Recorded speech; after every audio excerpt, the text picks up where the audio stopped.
With Lucky Land Slots, you can get lucky just about anywhere. Dearly beloved, we are gathered here today to... Has anyone seen the bride and groom? Sorry, we're here. We were getting lucky in the limo and we lost track of time. No, Lucky Land Casino, with cash prizes that add up quicker than a guest registry.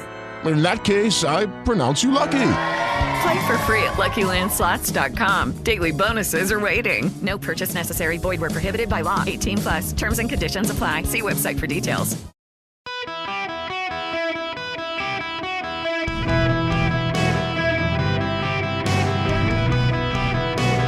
Welcome to the Eric Erickson Show podcast, Hour 3.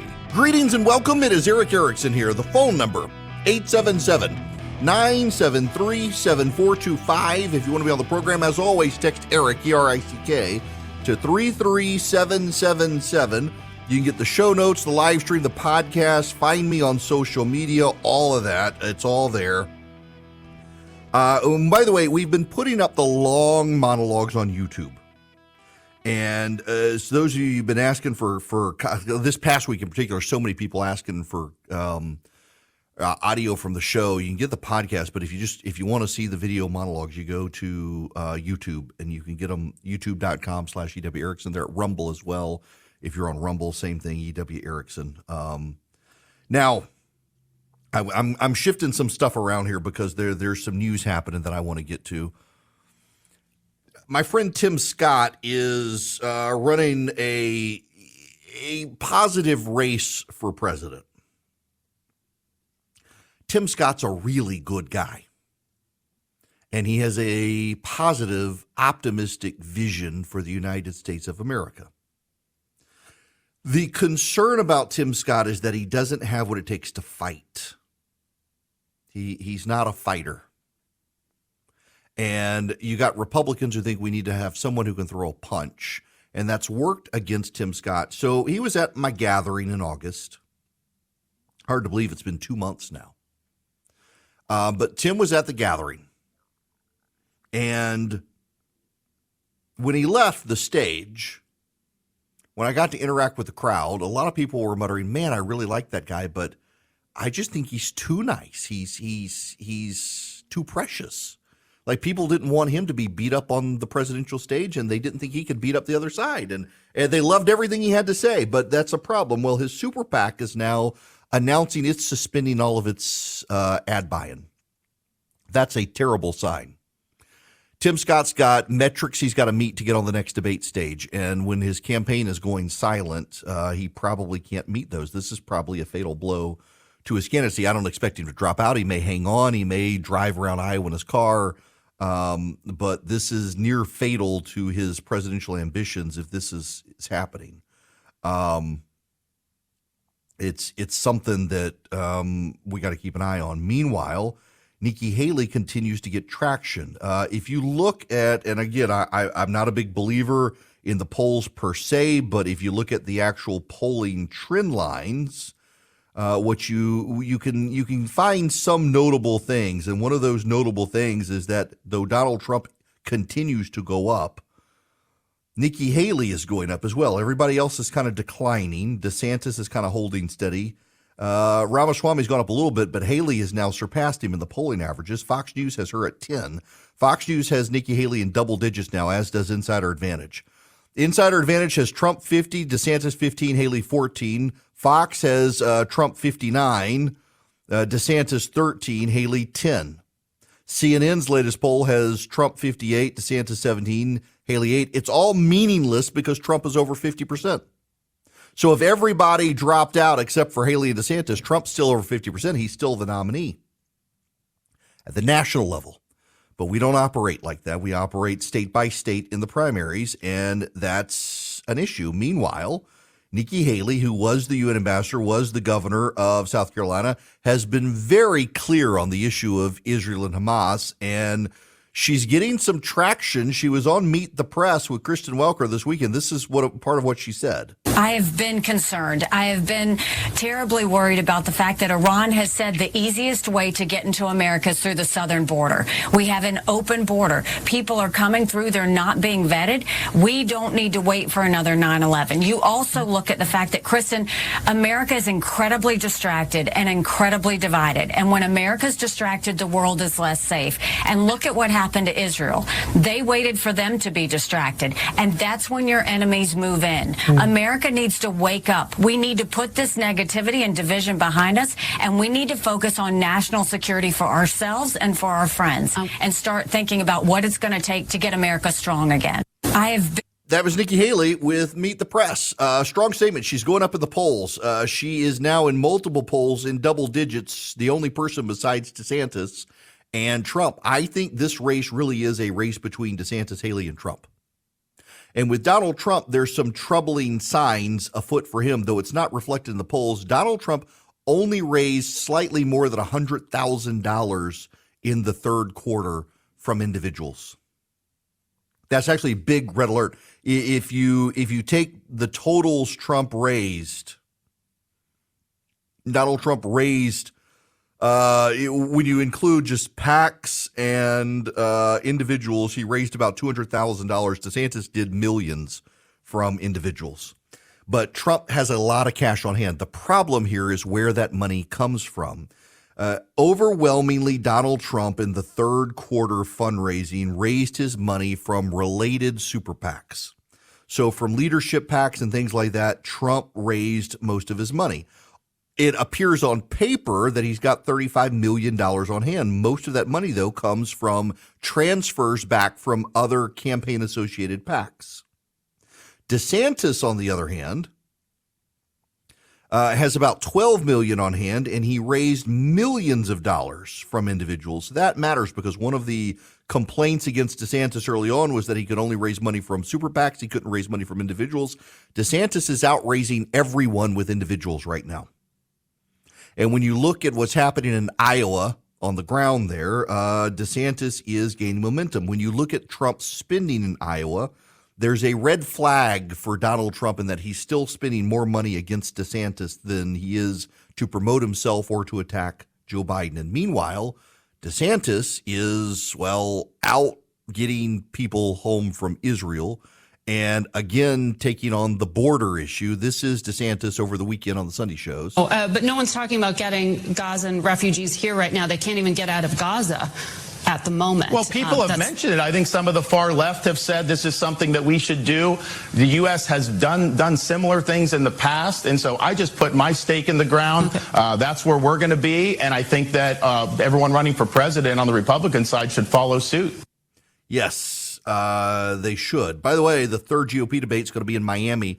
NBC is going to do it. I don't know why they would give it to NBC, but they have. It's going to be in Miami.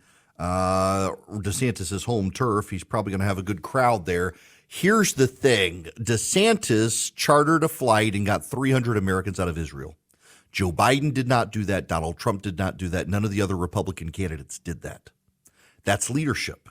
The question is, can DeSantis highlight this? It bridges a campaign issue between him and Haley. DeSantis has shown himself to be a domestic policy Trump guy. Haley has kind of marched to the beat of her own drummer, and she is very strong on foreign policy. Those pro-Israel Americans love Nikki Haley. Nikki Haley loves them. She's been very strong on this issue. She's very good on this issue. She's known for her foreign policy stance. If this campaign starts to take on the tinge of foreign policy problems, that's a benefit to Haley. Frankly, it makes a compelling ticket with Nikki Haley on it, whether president or vice president. Haley speaks to foreign policy. She's got a keen sense of how to do it. She was also a great governor, but she's been out of the picture from governor for a while, and that's where DeSantis is leaning in. So you've got DeSantis using money to hire a charter flight to Israel to rescue 300 Americans. That's something Joe Biden has not done. That's something Donald Trump has not done. Donald Trump's got a 757. That 7057 with extra tanks could fly. You'd have to stop somewhere, but it could get over there. That's one of the winning things Trump could do. Trump could send over Trump Force One, landed in Tel Aviv, blazing with the Trump logo, and bring people home, but he hadn't done that. The plane DeSantis sent was not labeled in the DeSantis campaign logo, but they were referring to it as DeSantis Airlines. But that's a leadership moment. Now, the question I have is, can the DeSantis team capitalize on this delicately? You want it to be a campaign issue. You just don't want to look like he did it because it was a campaign issue. So how do they navigate that? How do they thread the needle on that? Going to have to find out. Going to have to see what they do. But it was a pretty impressive play by DeSantis to do that. This, by the way, a little more on DeSantis. He's trying to be as strong as he can on Israel. Because, again, you got to understand that a lot of Republican donors are very strong on Israel. And they've been looking at Nikki Haley lately because of Nikki Haley's stand on Israel, because they know where she stands. And she's solid on the issue. You don't have to second guess Haley. Where does DeSantis actually stand on the issue? He's been standing very strong as well lately, trying to impact those donors. This is a play because, again, this race right now really is outside of Donald Trump between Haley and DeSantis as they battle it out. I won't be surprised if in this next debate in Miami, you see Haley and DeSantis go after each other more. She's been going after Vivek Ramaswamy. She's now ahead of him in the polls.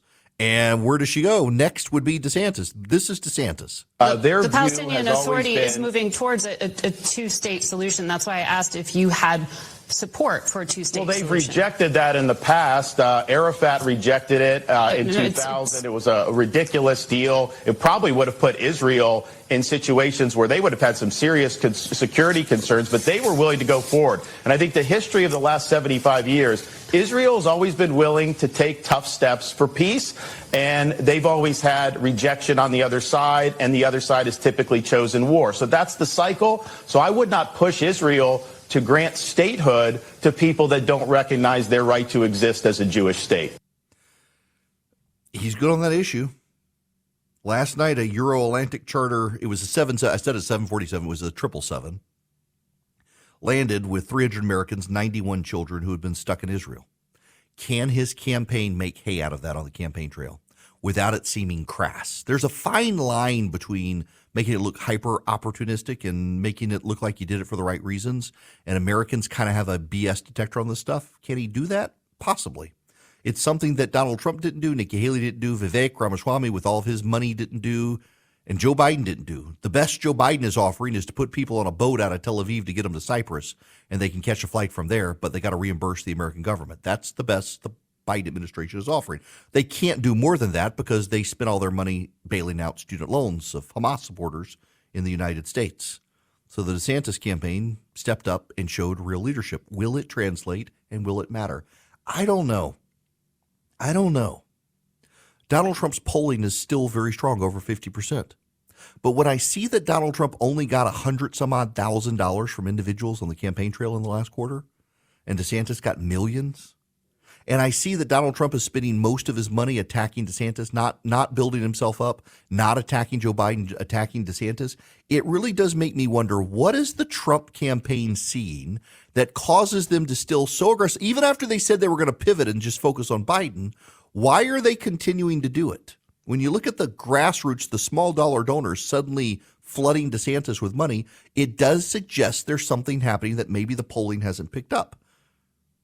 And maybe the DeSantis argument is sound. You go all in on Iowa, show that the God King bleeds, and suddenly people realize, hey, we don't have to be stuck with Trump. That seems to be their plan.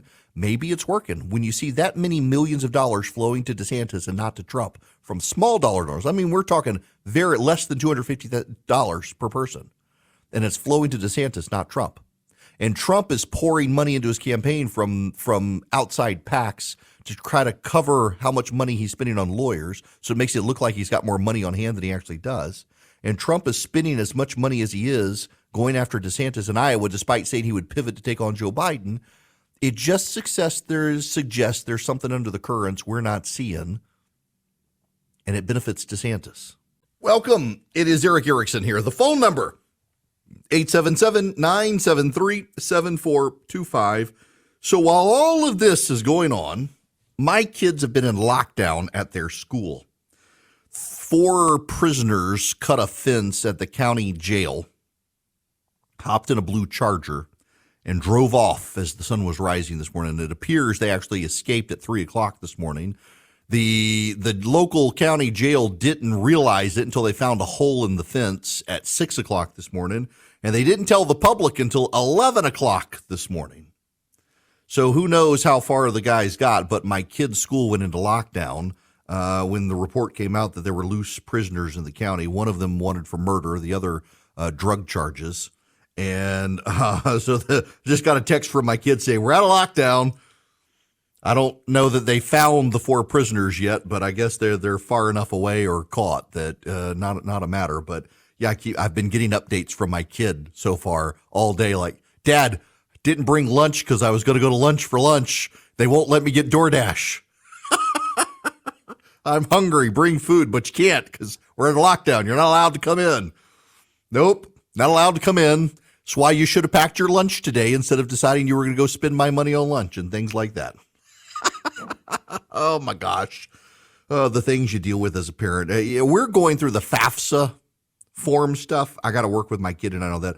So most colleges, even if you're looking for scholarships and stuff, or you don't intend to do student loans, you got to fill out the federal financial aid form.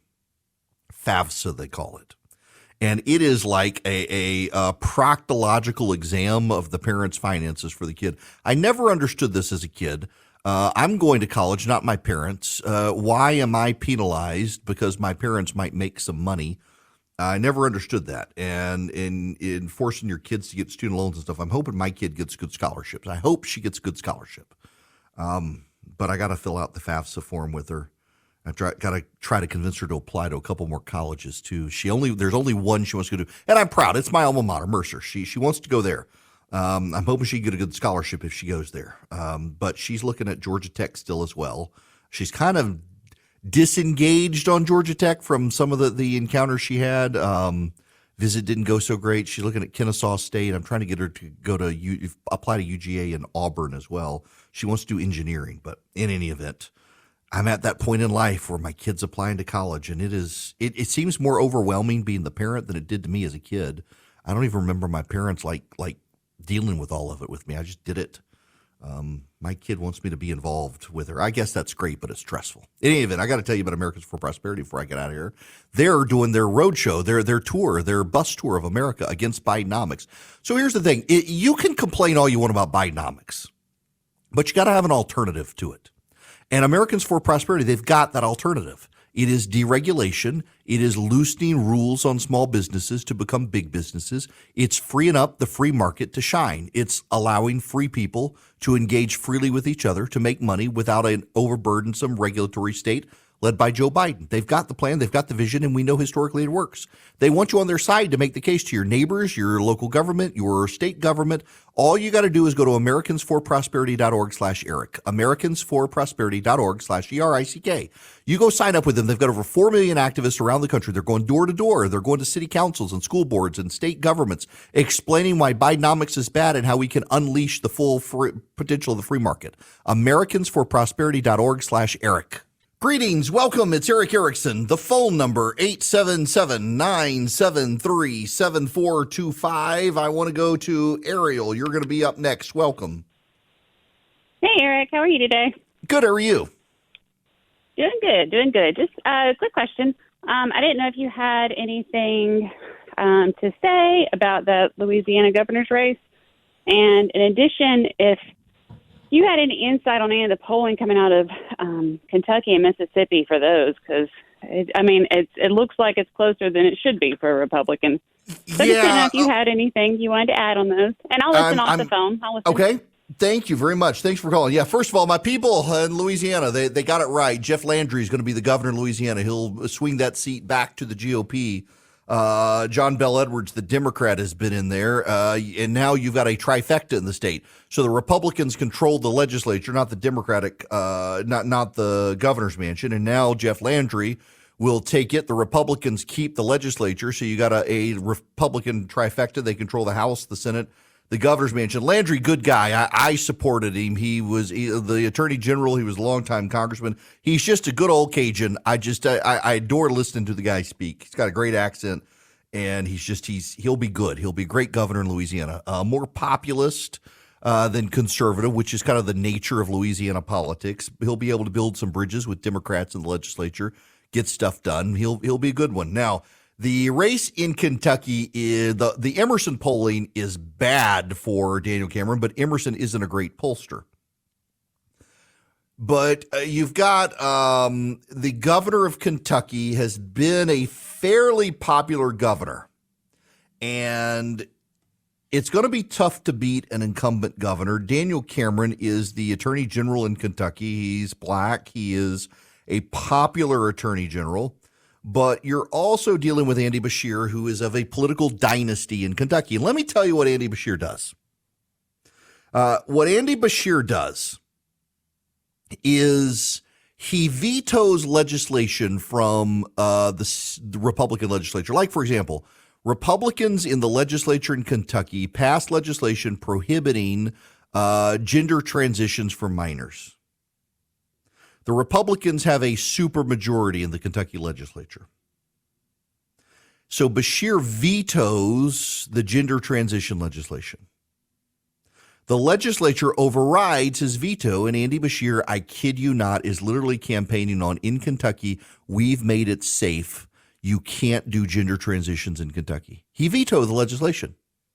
But now he's running as if he supported it because the legislature overrode it. This is what he does.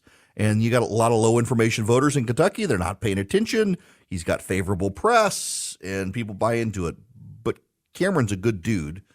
And he won statewide attorney general. The Emerson College has Beshear up 16. What's notable is the partisan polling. The Club for Gross poll has a 8-point race with Beshear in the lead. And the Hart Research has a 9-point race. They're Democrats. So you got the Democrats have a 8 or 9 point lead. The Republicans have a 6 to 8 point lead for the Democrats. That's actually good because the race still got a couple more weeks. And Cameron can close the deal between now and then. It's going to be good. Now, I want to talk about a big picture item for you. I keep mentioning this, and I don't want you to think I'm a broken record on this. So let me explain to you what's going on. The show is now, we're continuing to expand. We started as a show just in Atlanta. Then when we were 9 to noon doing our syndicated show, it was just Georgia, about 19 stations in Georgia. We're now closing in on 40 stations. We get new stations about every week now.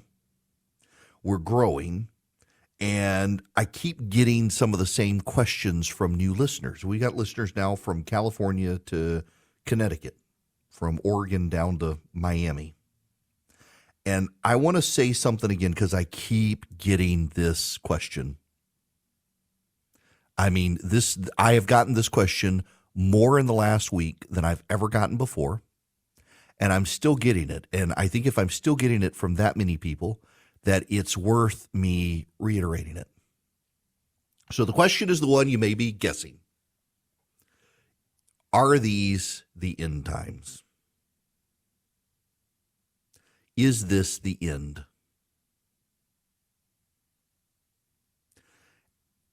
There is fear and trepidation in the people who call this program and ask. You can hear it in their voice. They are deeply disturbed. There are concerns with the people who email and ask it. They're really concerned.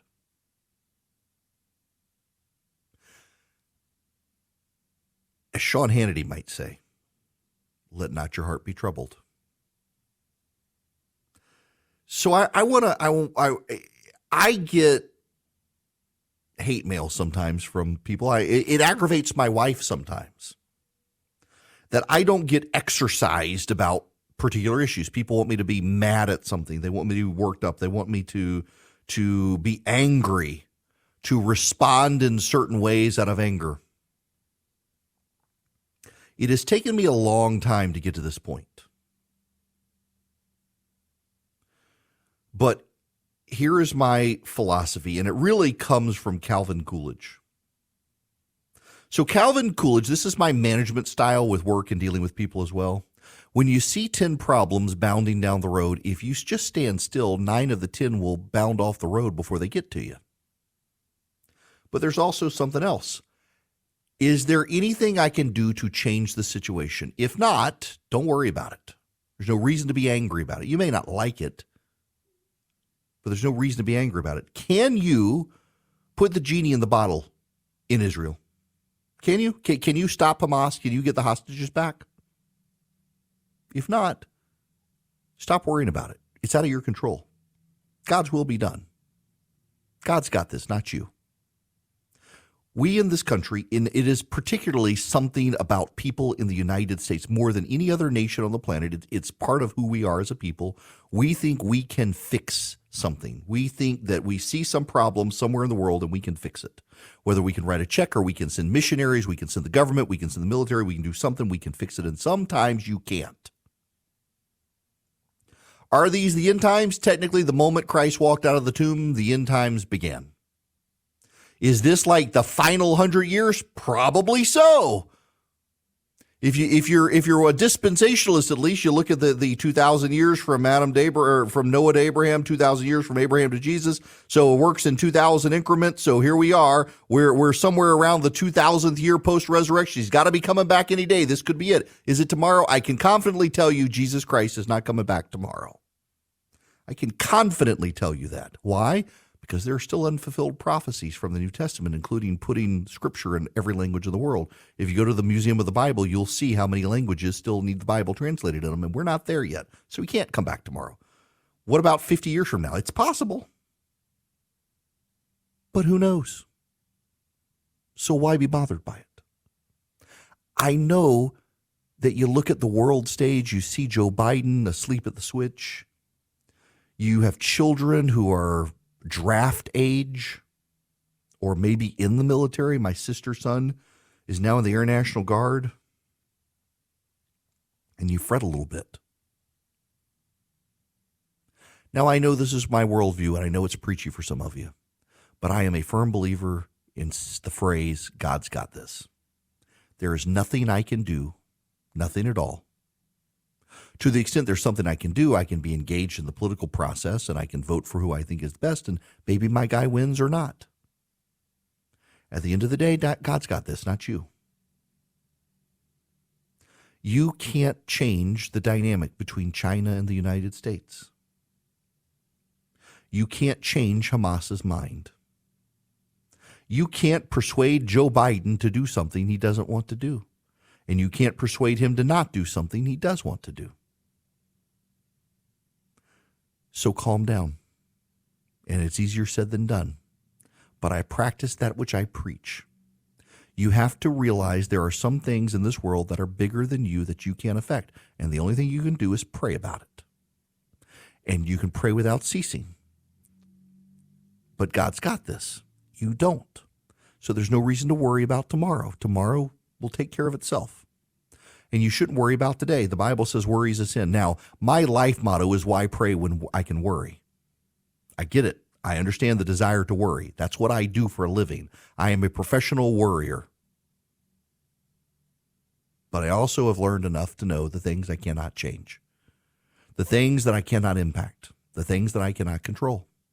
And of those things, I can look on them, I can remark on them, I can study them, I can learn from them, I can suggest courses of action for those in charge who might listen to me. But I myself, I play no role in changing those things, and neither do any of you.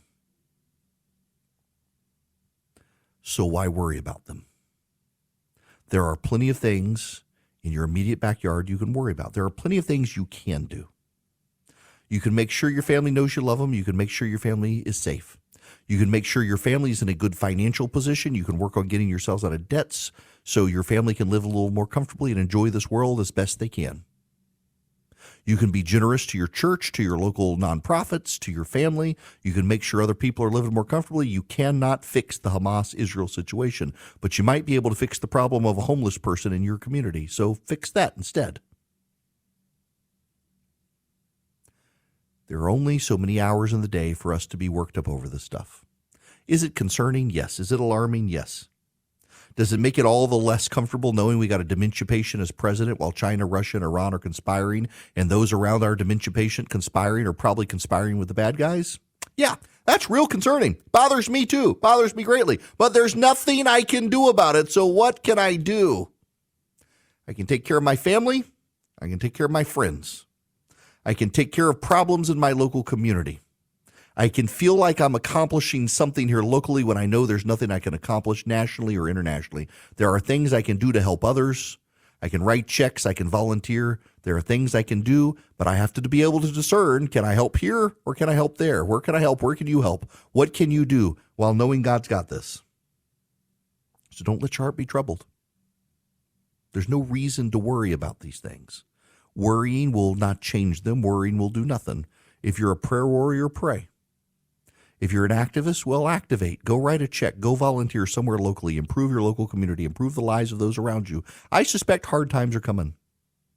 The American military appears to be gearing up for war. They're stockpiling blood and ammunition. Multiple ammo dealers over the weekend sent notices to people that they were no longer fulfilling civilian orders for ammunition. That should be a big warning sign. Something might be coming. They might be preparing. They might be short of supplies. I don't know how to read it, but what I do know is I can't affect it.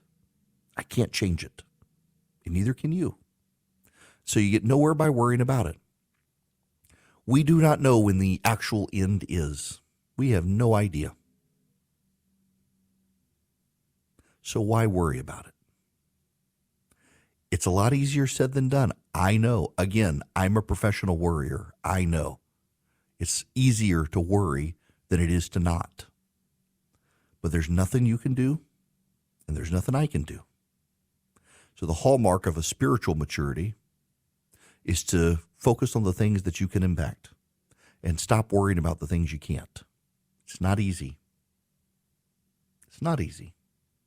But I know it's the right thing to do for your own peace of mind. If nothing else, it's a distraction from the worries of the international stage and all the stories around us. There's someone somewhere in your local community who needs your help. Maybe your friends or family. I pray often these days. I pray that God's generous with me and my job and my career so that I can be generous with others. Your generosity means a lot to other people.